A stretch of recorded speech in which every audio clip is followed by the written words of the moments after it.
ना गावातल्या धनगर समाज बांधवाचा, ना मराठा समाज बांधवाचा एकमेकाबद्दल प्रचंड आदर होता आणि त्यांना कुठल्याही कुणाची अडचण नव्हती. बाहेरचा शक्ती तिथे जाऊन त्या ठिकाणी सामाजिक अशांतता निर्माण करण्याचं काम करत होतं आणि सातत्यानं होतं आणि त्याला कुठेतरी अटकाव घातला पाहिजे अशा पद्धतीची परिस्थिती आहे. परंतु मला पुन्हा सांगायचं की महाराजांचा सन्मान आपण सगळे मिळून करूया. महाराजांचा पुतळ्याचा सन्मान आपण सगळेजण करूया. अशा पद्धतीचं वर्तन योग्य नाही. सर्वात मोठा पक्ष आपण म्हणतात, कशा पद्धतीची स्थिती आहे, काय शुभेच्छा द्यायला स्थापना हे दिनासाठी? आपण म्हणत नाही, जगामध्ये सगळ्यात मोठा पक्ष भारतीय जनता पक्ष आहेच. भारतीय जनता पक्षाच्या कार्यकर्त्याच्या प्रचंड त्यागातनं मेहनतीतनं उभा राहिलेला हा पक्ष आदरणीय मोदीजींच्या नेतृत्वाखाली आज देशामध्ये काम करतो. राज्यामध्ये आदरणीय देवेंद्रजींच्या नेतृत्वाखाली काम करतोय आणि आज मोदीजींच्या नेतृत्वाखाली देशामध्ये सलग 3 वेळा भारतीय जनता पक्षाची सत्ता आज देशामध्ये आहे.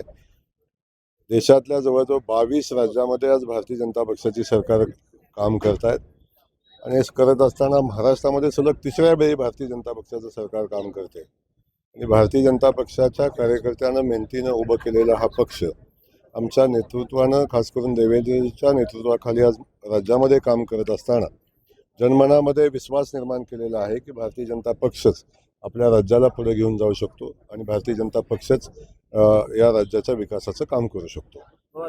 सर, 50व्या वर्धापन दिनानिमित्त आपण पक्षाला कुठं पाहतो? आज 46वा वर्धापन दिवस आहे. येणाऱ्या 50व्या वर्धापन दिनानिमित्त 4 वर्षानंतर आपण पक्षाला कुठं पाहतो?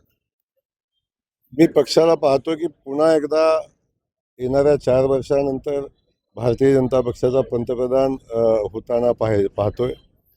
पुन्हा एकदा राज्याचं सरकार भारतीय जनता पक्षाच्या नेतृत्वाखाली येताना पाहतोय आणि हे सगळं करत असताना त्यावेळी एक विकसित महाराष्ट्राचं, एका विकसित राष्ट्राचं जे स्वप्न आदरणीय मोदीजींनी पाहिलंय ते पुढे जाताना आम्ही पाहतोय. सुनेत्राताई असं अर्ज दाखल करणार आहे, इकडं महायुती म्हणून किंवा राष्ट्रवादी म्हणून बिनविरोध निवडणूक व्हावी यासाठी प्रयत्न करतो. काँग्रेस मात्र हा उमेदवार देखील त्यांनीच आहे. आता आपल्या सगळ्यांना माहिती आहे की सन्माननीय अजितदादांच्या निधनानंतर सुनेत्रा ताईंची उमेदवारी आज त्यांच्या पक्षाकडून होते. अनेक साधारण संकेत आपल्याकडे असतात की एखाद्या नेत्याच्या निधनानंतर होणारी निवडणूक ही बिनविरोध व्हावी. आमची मनापासूनची भावना आहे ही निवडणूक बिनविरोध व्हावी आणि सुनेत्रा ताईंना विधानसभेमध्ये बिनविरोध निवडून द्यावं. आता काँग्रेस पक्षानं काय करावं हा काँग्रेस पक्षाचा विषय आहे. सातत्यानं संस्कृती शिकवणारा हा पक्ष, सातत्यानं दुसऱ्याला शिकवणारा हा पक्ष स्वतः जेव्हा आचरण आणायच्या गोष्टी जेव्हा येतात तेव्हा मात्र वेगळी भूमिका घेताना आपण सगळेजण पाहतोय. मला खात्री आहे की सुनेत्रा बहिणी बिनविरोध होतील अशा पद्धतीची परिस्थिती आज दिसते. काँग्रेस पक्षही मला वाटतं याच्यामध्ये सहभागी होईल आणि सुनेत्रा ताईंना बिनविरोध निवडून देण्यामध्ये योगदान देईल. शेवटी नाही झालं तरी सुद्धा सुनेत्राताई आमदार होण्यामध्ये कुठली अडचण येण्याचं कारण नाही. पौरावृत्त पण तीच परिस्थिती आहे. करडिलेंच्या पोरांच्या विरोधात तनपुरे जे आहेत ते ठाण मारून आहेत. आज फॉर्म भरण्याची त्यांची शक्यता आहे. भारतीय जनता पार्टीकडून या ठिकाणी बिनविरोधची जी आहे ती प्रोसेस सुरू आहे. नाही, आता भारतीय जनता पक्षाने मी आत्ताच सांगितलं की साधारण संकेत असतात की एखाद्या सदस्याच्या मृत्यूनंतर होणारी निवडणूक ही बिनविरोध व्हावी अशा पद्धतीची परिस्थिती असते. पण ठीक आहे, शेवटी लोकशाहीनं, डॉक्टर बाबासाहेब आंबेडकरांच्या घटनेनं निवडणूक लढवण्याचा अधिकार सगळ्यांना दिलेला आहे. त्यावेळी आपला निर्णय घेण्यासाठी प्रत्येकजण सक्षम असतो. पण आमची भावना साधारण हीच आहे की निवडणूक बिनविरोध व्हावी. हो, खरं तर अंजनगावमध्ये ज्या पद्धतीनं वाद निर्माण झाला त्यामध्ये आपण मध्यस्थीनं तो तोडगा काढला. वाद दिसत आहेत. विजयकुमार देशमुख यांच्या शहर उत्तर विधानसभांची जाहिरात केली, त्यामध्ये आपला फोटो असेल, शहराध्यक्ष असतील, जिल्हाध्यक्ष असतील, या सगळ्यांचे फोटो वगळण्यात आलेले आहेत. काय नेमकं आहे? आणि आज कार्यक्रमाला देखील दोन्ही आमदार येत नाही. मला एक समजत नाही आहे. आपण सातत्याने अशा गोष्टीचा सांगता मला प्रत्येक आमदाराने आपल्या कार्यालयामध्ये स्थापना दिन साजरा करावा हा संकेत आहे. आपल्या कार्यालयात स्थापना दिन साजरा करावा हाही संकेत आहे. आणि डॉक्टर बाबासाहेब आंबेडकरांची जी घटना आहे या घटनेमध्ये प्रत्येकाला स्वतंत्र अधिकार दिलेले आहेत, स्वतःचे विचार दिलेले आहेत, स्वतःचं मत दिलेलं आहे. त्यामध्ये कोणी कोणाचा फोटो कुठं घालावा हा ज्याचा त्याचा व्यक्तिगत प्रश्न आहे. त्या जाहिरातीचं बिल त्यांनी पेड केलेलं आहे. त्यामुळे आपण त्याच्यावर शंका उपस्थित करणं मला वाटतं उचित नाही. त्यामुळं प्रोटोकॉल हा ज्यानं खर्च केला त्याचा प्रोटोकॉल आहे की काय करायचं. त्यामुळे तुम्ही त्याचा विनाकारण नको त्या गोष्टीवर वेळ वाया घालवणं मला वाटतं उचित नाही. हो, खरं तर सोलापूर हैदराबाद विमानसेवा सुरू झाली. आता सोलापूर तिरुपतीची अपेक्षा आहे. कुठपर्यंत अपडेट आहेत? मी माननीय मुख्यमंत्री महोदयांना मनापासून धन्यवाद देईन की त्यांनी जो शब्द आज शहराला दिला तोच प्रत्येक शब्द पूर्तीच्या दिशेने जातोय. आज आपण पाहतो की IT पार्कचं काम आमचं वेगानं चालू आहे. येणाऱ्या काही दिवसामध्ये IT पार्कचं काम प्रत्यक्षात चालू होईल अशी परिस्थिती आहे. विमानसेवा बघितलं आपण, आता हैदराबादची विमानसेवा चालू होते. लवकरच तिरुपतीच्या विमानसेवेसंदर्भात पण आपण आग्रही आहोत. मुंबईच्या विमानसेवेला थोड्या अडचणी आपण बघतोय की येताना दिसत आहेत, परंतु मुंबईची विमानसेवा सुद्धा आता नवीन एअरपोर्टचं चालू झालं आहे. त्यामुळे त्याचंही टायमिंग आपण व्यवस्थित जर केलं तर ती विमानसेवा चांगली चालेल. आणि खास करून आपण ज्या गोव्याच्या विमानसेवेवर शंका घेतली होती ज्या लोकांनी, त्यांना मला सांगायचे की गोव्याची विमानसेवा हाऊसफुल आहेत. आणखीन एक विमान गोव्याला चालू करायचा विचार संबंधित कंपनी करते. त्यामुळं खूप चांगली विमानसेवा या शहरातनं चालू होते. भविष्यात आणखीन काही शहर आहेत की त्या शहराचा या सोलापूरशी जोडलं जाईल. भोसेमध्ये एक अशाच पद्धतीनं पुतळा झाला. त्याच्या आधी मोहोळमध्ये एक नवीन पॅटर्न आता सोलापूर जिल्ह्यामध्ये पाहायला मिळतोय. काय लोकांना संदेश असतात, काय सांगतात? नाही, जिल्ह्यामध्ये नाही, महाराष्ट्रामध्ये आपण बघतो. मराठवाड्यानंतर आता सोलापूर जिल्ह्यामध्ये ही परिस्थिती आपण बघतोय की साधारण पुतळे आणायचे, विनापरवाना बसवायचे. छत्रपती शिवाजी महाराजांच्याबद्दल आम्हा सगळ्यांनाच नितांत आदर आहे. भारतीय जनता पक्षाचं सरकार असेल किंवा या राज्यातला प्रत्येक नागरिक छत्रपती शिवाजी महाराजांच्या विचाराचा पुरस्कार करतो, त्यांचा प्रचंड आदर करतो. आणि अशा महापुरुषाचा जेव्हा पुतळे आपण बसवतो तेव्हा ते सन्मानानं बसवावेत, ते नियमानं बसवावेत, त्याची परवानगी घेऊन बसवावेत, त्यांचा सन्मान करावा. महाराजांनी त्यांच्या आयुष्यामध्ये कुठलंही काम हे नियमानं केलं आणि एक स्वराज्य स्थापन करण्याचा प्रयत्न केला. इथं स्वराज्य स्थापन करण्याचा विषय बाजूला राहतो, पण काही शक्ती अशा आहेत की ज्या समाजामध्ये अशांतता निर्माण करण्याचा प्रयत्न करत आहेत. आणि त्यातून आपण बघतो की जायचं आणि कुठेही पुतळे उभे करायचे, महाराजांचाही सन्मान त्या ठिकाणी होत नाही, अशी परिस्थिती आपण पाहतो. तेव्हा अशा शक्तींना अटकाव करण्याची आवश्यकता आहे. महाराजांच्या पुतळे बसवण्यासंदर्भात आम्ही कायम सकारात्मक आहे. शेवटी छत्रपती शिवाजी महाराजांच्या विचारानंच हा देश पुढे चालला आहे, हा महाराष्ट्र पुढे चालला आहे. त्यामुळे महाराजांचा अवमान होईल आणि समाजातलं सामाजिक ऐक्याला बाधा येईल अशा पद्धतीचं वर्तन कुणी केलं तर त्याच्यावर निश्चितपणे कारवाई केली जाईल.